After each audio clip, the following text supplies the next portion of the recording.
Ya, Anda kembali di Profit dalam segmen Road to Tech Conference CNBC Indonesia 2022. Acara ini diselenggarakan berkat kerjasama CNBC Indonesia dengan Oppo Indonesia, Wir Group, dan juga PT Telkom Indonesia Persero Tbk. Kita masih kembali melanjutkan membahas masa depan landscape Metaverse dan juga Web3 di tanah air. Tentunya masih bersama kami, Jeffrey Budiman selaku Group Chief Innovation Officer and Co-Founder of Wir Group. Kita lanjutkan kembali pembahasan kita, Pak Jeffrey, di mana andai kita bicara terkait Metaverse, ini sebetulnya sudah menjadi kata yang umum begitu ya bagi masyarakat Indonesia saat ini, karena memang sudah di mana-mana orang juga banyak membicarakan terkait Metaverse ini. Tapi andai kita bicara terkait bagaimana pandangan Anda terkait peluang dan tentunya pangsa pasar Metaverse ini baik di Indonesia maupun bahkan secara global.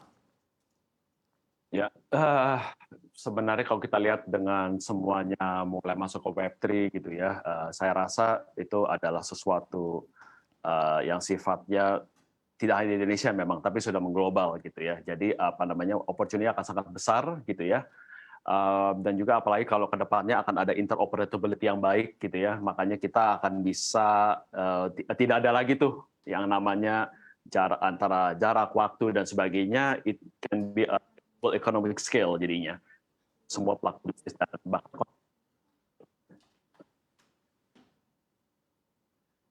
Oke, baik. Pak Jeffrey, kalau kita perhatikan juga salah satu berkah dari pandemi COVID-19 adalah adanya peningkatan dari akselerasi digital begitu ya bagi khususnya masyarakat betul. Indonesia. Tapi seiring dengan Ya. akselerasi digital yang terjadi akibat pandemi COVID-19, bagaimana optimisme Anda juga terkait perkembangan dunia Metaverse? Justru dengan adanya pandemik itu, seperti yang Bapak juga sadari gitu ya, bahkan dari berbagai sektor tuh, udah ada konsultasi dokter secara daring, sekolah secara daring, semuanya hampir dilakukan secara daring. Jadi memang itu membuat orang, khususnya yang sudah bisnis-bisnis yang mungkin hanya input akut, masih belum meninggalkan cara-cara lama, itu mau nggak mau harus beradaptasi atau memutar otak lagi gimana caranya mereka harus tetap bisa melanjutkan proses bisnisnya dengan menggunakan teknologi gitu ya. At least dari komunikasi secara daring deh, mereka mau nggak mau harus melakukannya. Jadi sekarang seperti yang kita lihat semua bahkan untuk verifikasi data, electronic signature dan lainnya semua sudah dilakukan secara elektronik dan secara daring. Jadi justru dengan adanya semua ekosistem yang sudah kita ada gitu akan juga diharapkan membantu orang-orang ini untuk bisa mempercepat proses adaptasi teknologi tersebut gitu ya. Dan the next one yang akan kita lakukan segera adalah bersama Meta.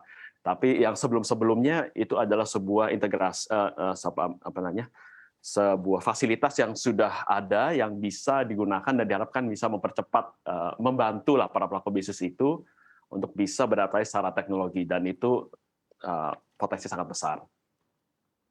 Oke, dan juga salah satu permasalahan yang sedang hangat dan menjadi isu yang juga banyak diperbincangkan oleh khalayak ramai, di mana hingga dibawa Ya. juga di level global dan dibawa ke pertemuan G20 adalah terkait perlindungan data pribadi. Apakah menurut Anda dunia Ya. metaverse secara umum ataupun ekosistem yang secara khusus dikembangkan oleh Wir Group ini juga dapat menjamin keamanan data pribadi yang ada?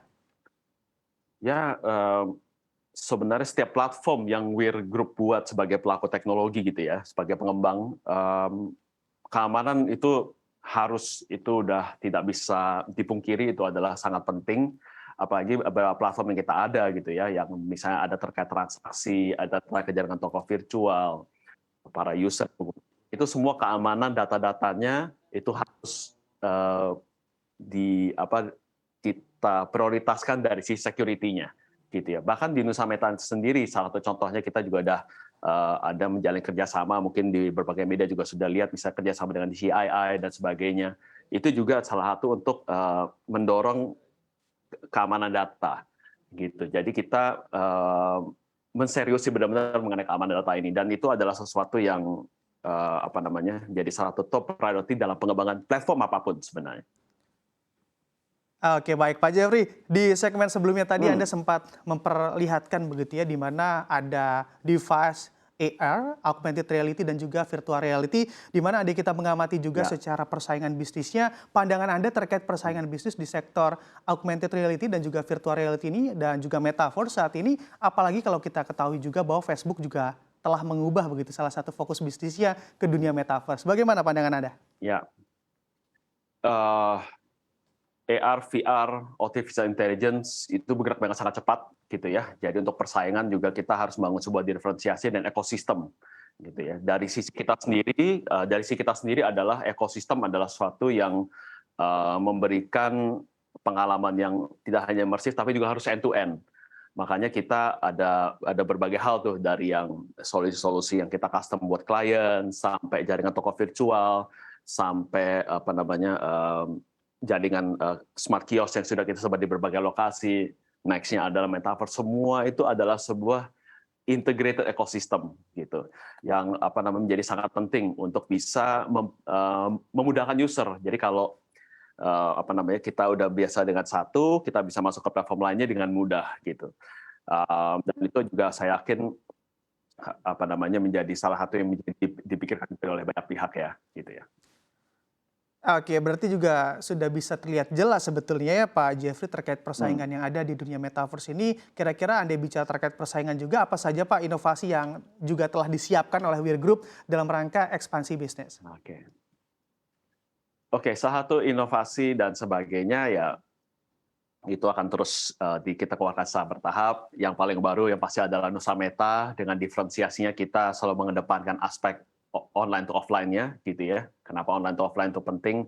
Apalagi di masa kita yang sedang bertransisi ini ke Web3, kita harus ada elemen online dan elemen offline-nya yang kita padukan. Itu adalah salah satu yang kita percaya akan juga membantu proses transisi ini. Lalu untuk inovasi-inovasi selanjutnya semuanya sudah ada di dalam pipeline. Mungkin belum bisa saya tampilkan satu persatu di sini, tapi di tim kita sendiri gitu ya, kita ada satu khusus tim riset dan pengembangan juga yang kerjaannya adalah membangun inovasi-inovasi baru. Jadi untuk Weir sendiri kita bahkan sudah ada 5 paten teknologi gitu ya yang sudah kita miliki yang tidak hanya terdaftar di Indonesia tapi juga di skala global begitu. Jadi there will be new innovations, mungkin sampai ada, makanya kita orang-orang yang kita libatkan dalam hal ini tidak hanya sebatas AR VR AI, tapi juga dari berbagai ragam bidang lainnya, ada yang IoT mungkin atau mechatronics dan lain-lain gitu. Jadi memang untuk perusahaan teknologi, inovasi, pelindungan IP itu menjadi sesuatu yang perlu kita apa namanya perlu kita perhatikan.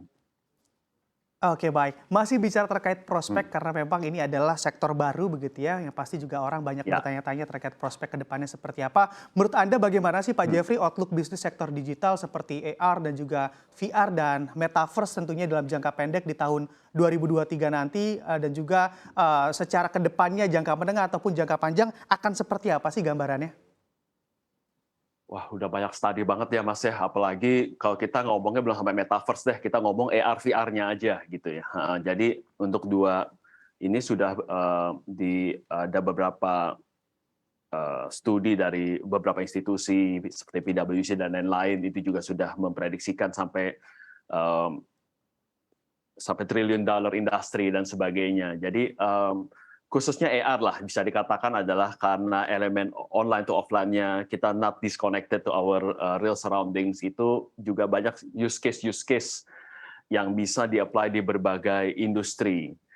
Dan yang menarik di sini sebenarnya kalau kita lihat dari penggunaan AR VR gitu ya, banyak sekali yang bisa kita terapkan di berbagai industri juga gitu ya. Misalnya untuk industri hospitality gitu ya, contoh gitu ya. Kita bisa menggunakan teknologi AR untuk training misalnya, gitu. Atau tadi sudah ada contoh edukasi, bahkan kita sudah mulai bisa menggunakan, misalnya kalau ada contohnya di sebelah saya ini misalnya, mungkin kita untuk program electronics and design, misalnya seperti itu juga bisa dilakukan. Jadi prospeknya sangat besar, dan sebenarnya AR, VR itu bisa masuk ke berbagai sektor. Dia bisa nempel di mana aja. Gitu. Jadi the creativity, the possibility is limitless, Pak. Oke baik, nah ini juga tadi Anda sempat menyinggung begitu ya ataupun mention terkait Web3 yang mana juga menjadi sebuah pengembangan yang cukup masif nantinya ke depannya. Kalau kita bicara terkait internet begitu ataupun industri digital terus berkembang cepat, salah satunya terkait teknologi web yang akan menuju generasi Web3, sebetulnya Anda melihatnya akan seperti apa sih ke depannya? Karena memang kalau kita ketahui bakal open source begitu ya di Web3 ini. Wah, ini bahkan perubahannya itu mau nggak mau secara dia langsung kita udah mulai masuk nih, udah mulai masuk ke Web3 gitu ya. Kalau kita bicara tuh Web 1 lah, Web 1 itu mungkin di awal 90-an sampai awal 2000-an itu di mana kita di situ hanya bisa membaca gitu kan ya. Jadi kita hanya bisa read, less participation, kita mungkin saat itu lebih ke pasif. Terus kita masuk ke era Web 2, mungkin di era 2000-an bisa dikatakan. Di situ kita sudah mulai bisa berpartisipasi sampai level tertentu, tapi sifatnya memang masih banyak tersentralisasi gitu ya. Misalnya mungkin ada beberapa perusahaan sosial media juga datanya mungkin masih banyak tersentralisasi di sana gitu ya. Dan cara mereka memonetize datanya juga masih sangat tersentralisasi dari platform mereka. Nah, kalau sudah masuk ke Web3 gitu ya, setiap orang itu sudah bisa membangun ekonominya sendiri gitu ya. Bahkan platform-platform yang sebelumnya yang memonetize data itu dari yang Web 2 gitu ya, mereka juga sekarang memberikan akses kepada kita para user untuk bisa memonetize dengan cara kita sendiri gitu. Jadi sangat desentralisasi sebenarnya sekarang. Jadi ini adalah sebuah perubahan yang tidak bisa kita pungkiri. Orang sudah sekarang ada, apalagi Gen Z gitu ya, mereka sudah ingin punya kebebasan untuk berekspresi, membangun digital asetnya dan lain-lain. Jadi ya sesuatu tidak bisa kita hindari, Mas. Kita harus beradaptasi jika memungkinkan. Jika kita ingin survive in the business. Oke, baik. Sesuai persepsi dari orang begitu ya, andai teknologi sudah datang, sudah susah untuk dihindari. Karena andai kita bicara juga share riset kecil-kecilan begitu ya terkait Web3 ini, di mana andai melihat begitu perbedaannya terlihat jelas di kualitas composability-nya yang mana memang memungkinkan untuk digunakan secara open source. Nah ini Anda melihatnya potensi perkembangannya nanti akan sebesar apa sih Pak Jeffrey? Wah, sangat besar, Mas. Untuk open source sendiri itu sebenarnya juga bisa dikatakan sebagai satu proses realisasi bahwa platform itu sudah mungkin tidak bisa sepenuhnya dimonopoli oleh satu institusi tertentu.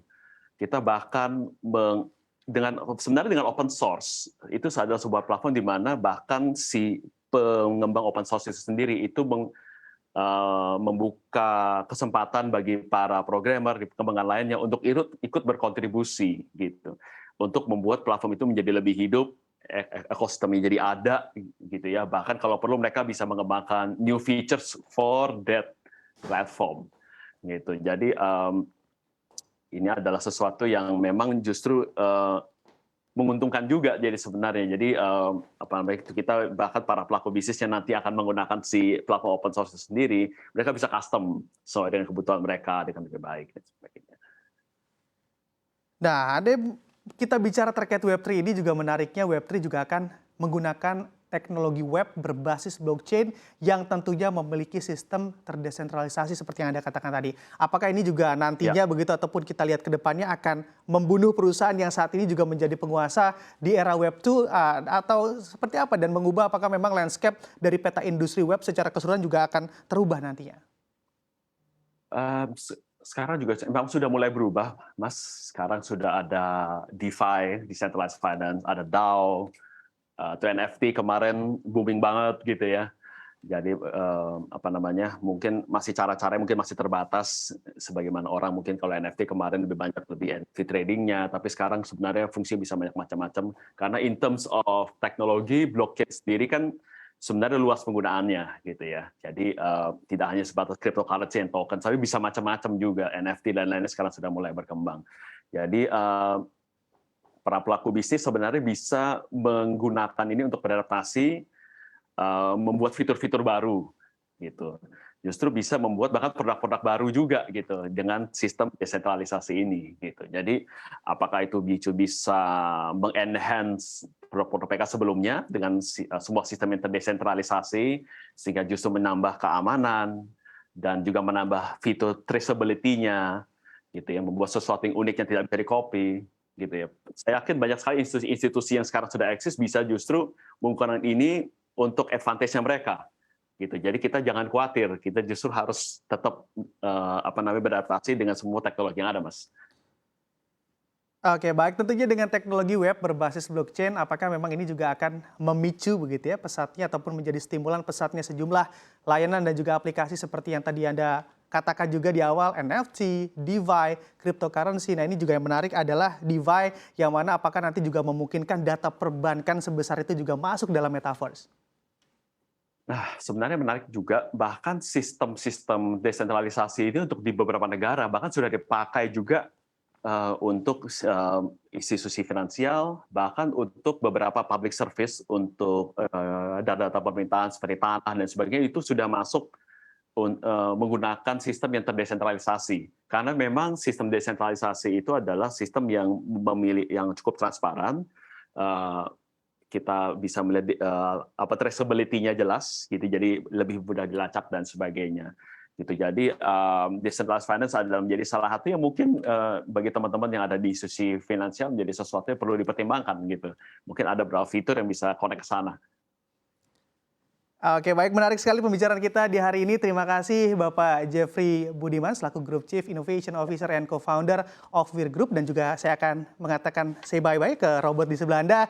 Dan terima kasih telah berbincang bersama kami dalam Road to Tech Conference CNBC Indonesia. Acara ini diselenggarakan berkat kerjasama CNBC Indonesia dengan Oppo Indonesia, Wir Group, dan juga PT Telkom Indonesia Persero Tbk. Sehat dan sukses selalu untuk Anda Pak Jeffrey.